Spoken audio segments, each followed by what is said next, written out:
بسم اللہ الرحمن الرحیم۔ ابھی یہ بات چل رہی تھی کہ قرآن پاک سمجھ کر کے پڑھنا اور نہ پڑھنے کا کیا معیار ہے اور کیا حدود ہیں۔ ہمیں ایک بات اور ذہن میں رکھنا چاہیے کہ جو حضرات یہ کہتے ہیں کہ قرآن پاک سمجھ کر کے پڑھنا چاہیے، وہ حضرات یہ کیوں نہیں کہتے کہ قرآن پاک کو کسی کی نگرانی میں پڑھنا چاہیے۔ بلا شبہ قرآن آسان ہے اور قرآن پاک میں 500 آیات تقریباً احکام کی ہیں جن کو سمجھنے میں علماء کی ضرورت ہے۔ باقی آیات میں ایسی کوئی ضرورت نہیں کسی کے رہنمائی کی، لیکن کہیں نہ کہیں رہنمائی کی ضرورت پڑتی ہے۔ تو جس طریقے سے یہ بات چلائی جاتی ہے کہ قرآن کو سمجھ کر کے پڑھیں، اسی انداز میں اور اسی زور و شور کے ساتھ یہ بات بھی چلانا چاہیے کہ قرآن کسی نہ کسی کی نگرانی میں سمجھ کر کے پڑھنے کی کوشش کی جائے، ترجمے کے ساتھ پڑھی جائے۔ لیکن اور اگر کوئی بندہ اس وقت موجود نہ ہو، اور عام طور سے ایسا نہیں ہوتا، آدمی گھر میں قرآن پڑھ رہا ہے، اپنے آفس میں قرآن پڑھ رہا ہے، تو کم سے کم ایک نوٹ بک لے لے اور اس پر جو اس کو شبہات ہوں یا جو چیز وہ سمجھ میں نہیں آ سکی ان کو نوٹ کرتا رہے اور بعد میں کسی عالم سے پوچھ لے۔ لیکن یہ بات نہیں کہی جاتی، اس کا افسوس ہے، یہ بات بھی کہنا چاہیے۔ مثال کے طور پر ہم صرف ایک مثال دیتے ہیں کہ جو بندہ بغیر کسی کی نگرانی میں قرآن پڑھے گا، سمجھے گا، وہ ان مقامات کو کیسے حل کرے گا۔ ہم صرف ایک مثال دیتے ہیں، وہ یہ کہ سورہ نساء کی یہ 12 نمبر آیت ہے جس میں اللہ رب العزت فرماتے ہیں اعوذ باللہ من الشیطان الرجیم بسم اللہ الرحمن الرحیم وَإِنْ كَانَ رَجُلٌ يُورَثُ كَلَالَةً أَوْ امْرَأَةٌ وَلَهُ أَخٌ أَوْ أُخْتٌ فَلِكُلِّ وَاحِدٍ مِّنْهُمَا السُّدُسُ فَإِنْ كَانُوا أَكْثَرَ مِنْ ذَلِكَ فَهُمْ شُرَكَاءُ فِي الثُّلُثِ کہ اگر کوئی آدمی کلالہ اس کو کہتے ہیں جس کی کوئی اولاد نہ ہو، باپ نہ ہو، اولاد نہ ہو، تو اگر مرنے والے نے بھائی بہن چھوڑا، کوئی اولاد نہیں چھوڑی، تو قرآن کہتا ہے کہ اس کو 1/6 ملے گا، اور اگر وہ بھائی بہن ایک سے زائد ہیں تو وہ ان کو 1/3 ملے گا۔ یہ تو سورہ نساء کی 12 نمبر آیت ہے۔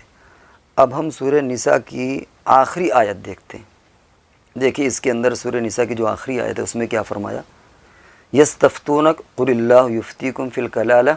ان امرؤ ہلک لیس لہ ولد ولہ اخت فلہا نصف ما ترک وهو یرثها ان لم یکن لها ولد فان کانت اثنتین فلہما الثلثان مما ترک۔ یہاں پر یہ ذکر ہے کہ اگر اس کے ایک بہن ہو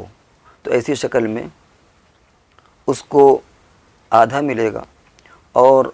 اگر ایک سے زائد بہنیں ہوں تو اس کو 2 ثلث ملے گا۔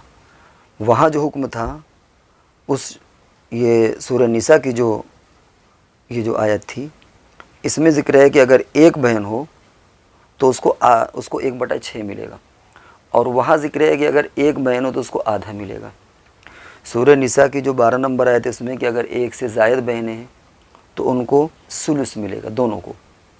اور وہاں یہ کہ اگر ایک سے زائد ہے تو ثلثان ملے گا۔ اب یہ بتائیے کہ اگر بغیر سمجھے پڑھے گا تو وہ کیسے حل کرے گا؟ تو اس لیے جس طریقے سے یہ بات کہی جاتی ہے زور شور سے کہ قرآن کو سمجھ کر کے پڑھا جائے، اسی طریقے سے زور شور سے باقاعدہ مضبوطی کے ساتھ یہ بات بھی کہنا چاہیے کہ کسی معتبر عالم کی نگرانی میں اس کو پڑھا جائے۔ اور نگرانی کا یہ بھی مفہوم ہوتا ہے کہ کم سے کم ایک نوٹ بک اپنے پاس رکھ لے،